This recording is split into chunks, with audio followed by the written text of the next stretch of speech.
कृष्ण नहीं थे। हाँ, लेकिन राम कृष्ण भी नहीं थे, लेकिन उसमें जो गीता का श्लोक जो लिखा हुआ है, उनके द्वारा जो लिखा गया है वो बहुत सुंदर है। लेकिन उनके पात्र काल्पनिक थे, लेकिन लिखने वाले ने जो जो पात्र लिखा है उसके अंदर में जो जो चीजें लिखा है वो सब सही है। लेकिन जब मैं कहता हूं कि जब तूने महापुरुष को ही नहीं माना तो पात्र को जिसमें लिखा गया उसको कैसे मान रहा है। और दूसरा एक व्यक्ति और हुआ था उस समय का वहां पर गांधी, और इस समय में एक कांग्रेस का नेता था जिसका नाम था अर्जुन सिंह। उसने भी कह दिया था कि राम और कृष्ण नहीं, वो गांधी का ही अनुकरण करने लगा।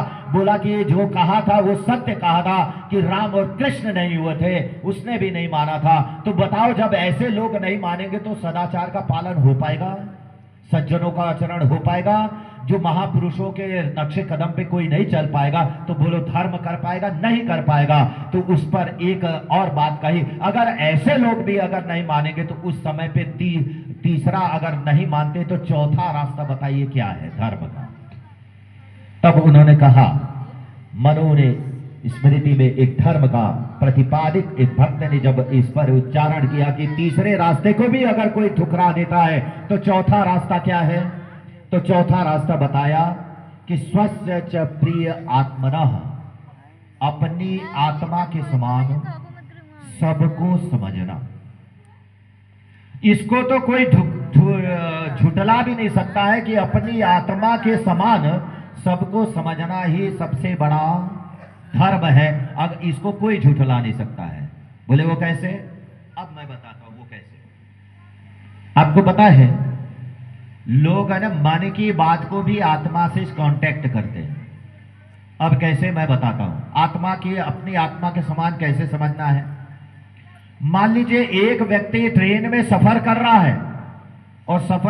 है और बगल में बैठा हुआ व्यक्ति उसके साथ में भी सफर कर रहा है, और सफर करके और उसके ट्रेन में बैठा हुआ व्यक्ति उसके बगल में बैठा हुआ व्यक्ति साथ में सफर कर रहा है तो उसके पर्स को, उसके पॉकेट को चुरा लेता है, काट करके ले जाता है और चुरा करके खुश होता है, और उसके घर में भी चोरी करता है तब वो बहुत प्रसन्न होता है। ये संबंध किससे जुड़ जाता है? बोलो, मन से जुड़ता है।